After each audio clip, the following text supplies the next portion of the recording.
If you're trying to find your way in crochet, this is the video for you. Grab your favorite hook, grab a whip that you're working on. Come on in. Let's let these credits roll, and we are about to crochet and chat.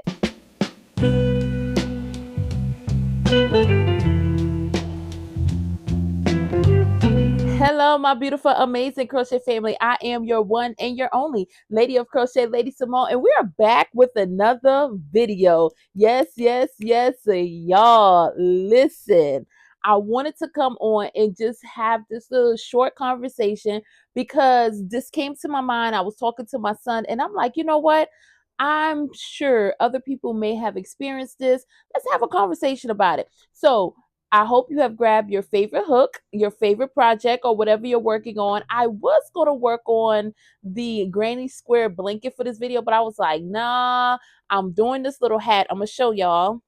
I'm working on a hat, and I do not know why this color like came to me, and I don't know which kind of hat I'm going to end it off on, but I've been mixing these two colors. We're going to see how this turns out, and that will come in a short later on. So I'm gonna just be crocheting on this while I'm talking to y'all about this topic. So the thing is, if you're trying to find your way in this whole crochet world, or should we say like the YouTube universe of crochet or social media's universe of crochet, I feel like this is a good video for you because I've been there.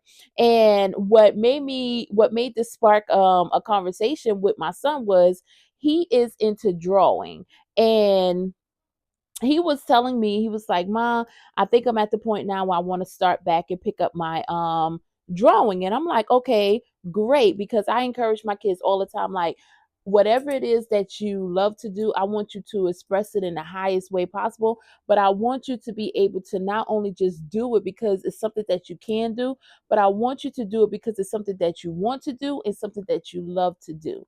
So he was drawing pictures and he's really good at it. It's like he just woke up one day and decided that he wanted to draw, to start drawing. And I'm like, wow, that's so good. You know, he did a little bit when he was in school doing art class, but the level of drawing that he does now, I was just so surprised.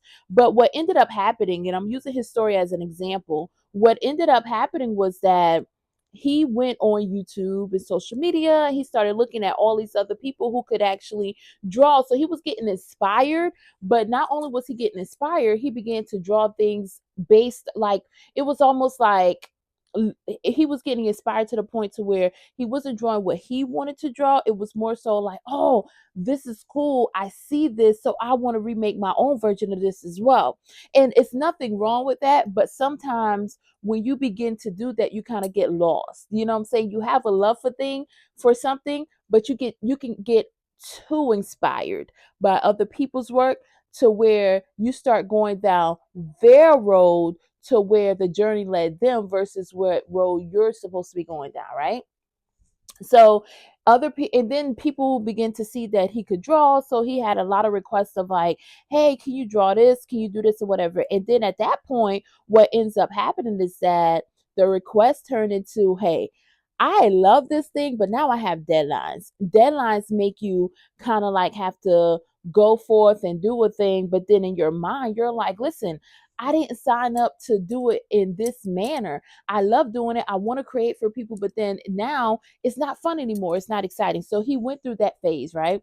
So when he told me, he's like, Mom, I realized what happened. Now I'm going to fix what happened. And in the process, me and his dad was telling him and try to explain to him, you know, some of the things that possibly could happen when people start asking you to draw for them and you're putting your art out there in this way. We were trying to explain the things from our experiences, but of course, I don't even care. I don't think it's from the youth even to adulthood. Sometimes you have to just go through it in order to understand it. I can plant a seed and say something, but that don't mean it's going to automatically grow then. And I realize that when I give advice to people or when I say something, even when you make a YouTube video, you have to understand like what you're saying now and what you're trying to inspire somebody on, they may not get it from your video, but they may watch another video that's in the likeness or have the similar messages like your video, and it clicks. And they'll be like, oh, I remember I heard it here, but it clicks when they watch something else that's similar. And that is okay. And I feel like that's what he experienced. And that's what made me want to do this video, because I remember when I first started off on the YouTube, I'm like, okay, I'm gonna do some unboxings. I want to show my hooks. There was a lot of things that I wanted to do.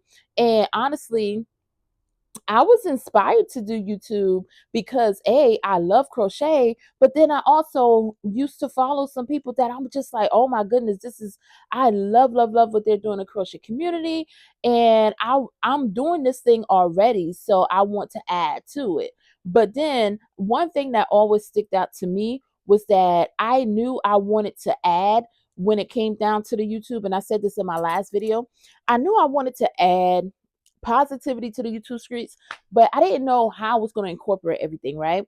Because at first I'm just like, okay, maybe I could do some unboxings. Maybe I could show my hook collection, because y'all, I love crochet hooks. And I have not brought a lot this year because I brought something else that we're going to talk about later on once that signed, seal, deliver, which is already signed, seal, deliver, but sign, seal, deliver. But we'll talk about that later. But I really enjoy having and creating a crochet hook collection. So I'm like, I can show that. And I crochet almost every day, so I know I can show that. So I was showing like everything that I crochet and this and that and third, and I got pleasure out of it, but it still did not feel like that's what I was supposed to be doing. So I went through this phase of you're creating and you're doing all this, and of course, you also got in the back of your mind, in order to do this, you have to stay on this algorithm. You have to do this to be in an algorithm, and this and that and third. That can be overwhelming, y'all. And if you're new to crochet, I would personally and honestly say you have to do what is on your heart. What you feel like you can contribute to a thing, you don't have to chase that thing.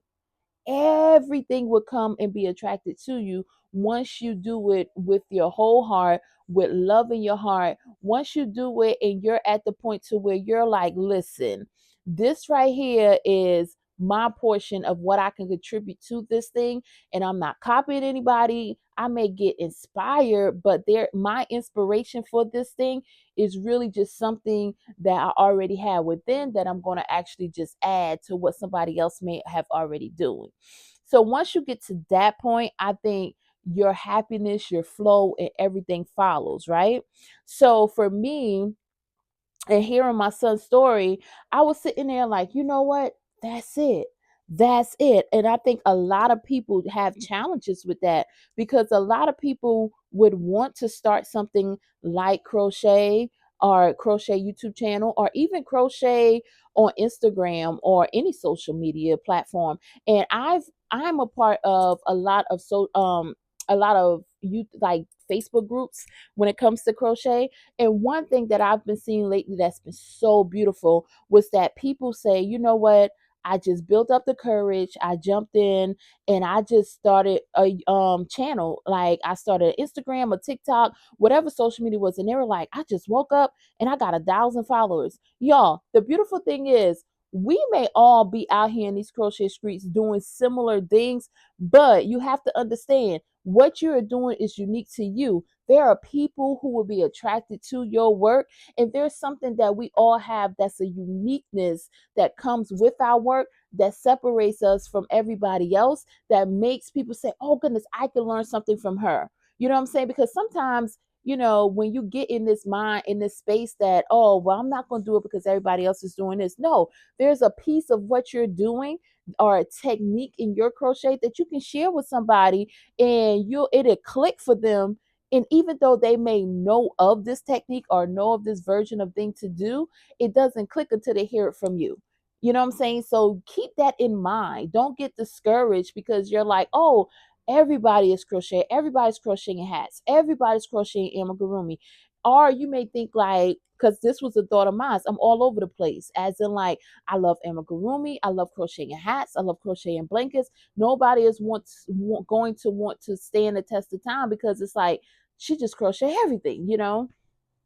But at the end of the day, there are people who would, because there's some people out there that's just like you who wants to crochet everything, or who just love crocheting amigurumi, who just love crocheting hats.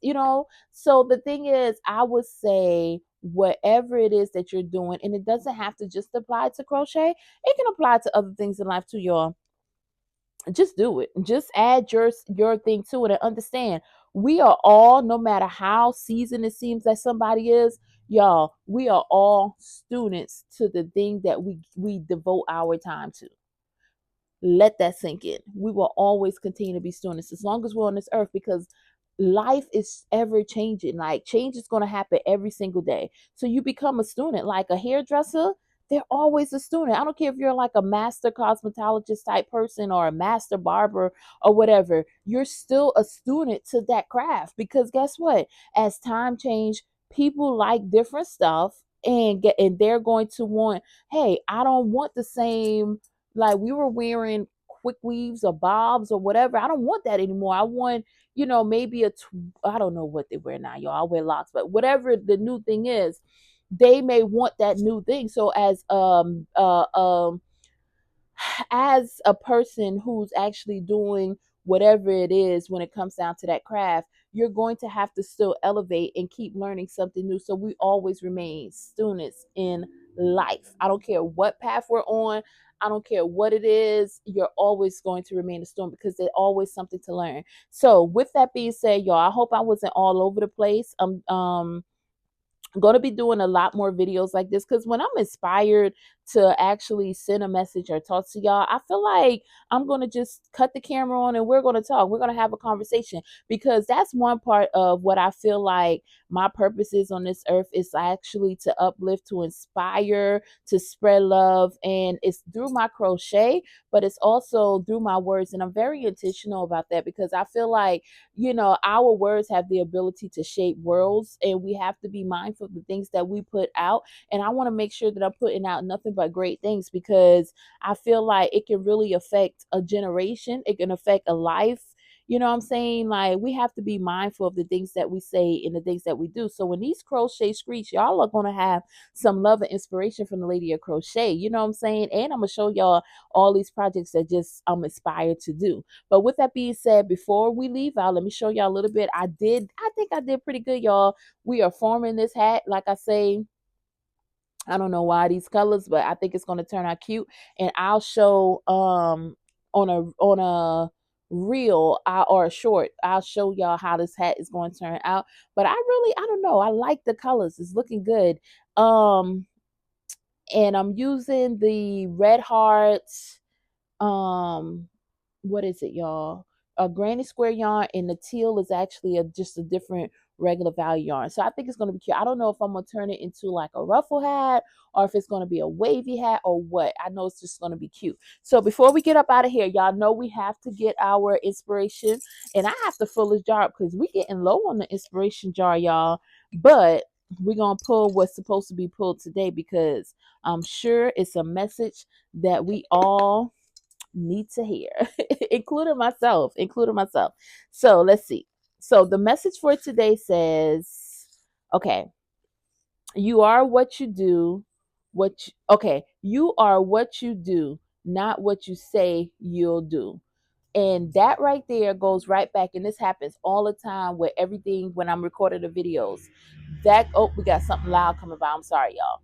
But that happens every time. Like, I'm going to read it again. You are what you do, not what you say you'll do. It repeats back down to what I said about our words. We have to be mindful. So you're what you say, not what you don't say. So you got to be mindful, because you are what you do, not what you say you'll do. So when you're doing something, you're saying a thing of what you say, hey, I'm going to do this and I am going to be great at this. But when you go and take the opposite end of that and say what you're not going to do and all this, and who you're not, and what this right here in a negative sense, you can also become that thing too. So we have to be mindful of our words, and we have to make sure that we're putting out the highest version of ourselves out here. And y'all, I'm telling y'all, if you have it on your heart to do a thing, you have space. There's so much space and opportunity out here for you. And place yourself in that space, and I promise you, there's somebody that can learn from you. Just always understand, as much as you can be a teacher of a thing, always remain the student of that thing. With that being said, I am your one and your only Lady of Crochet, Lady Simone, and I will see you next time.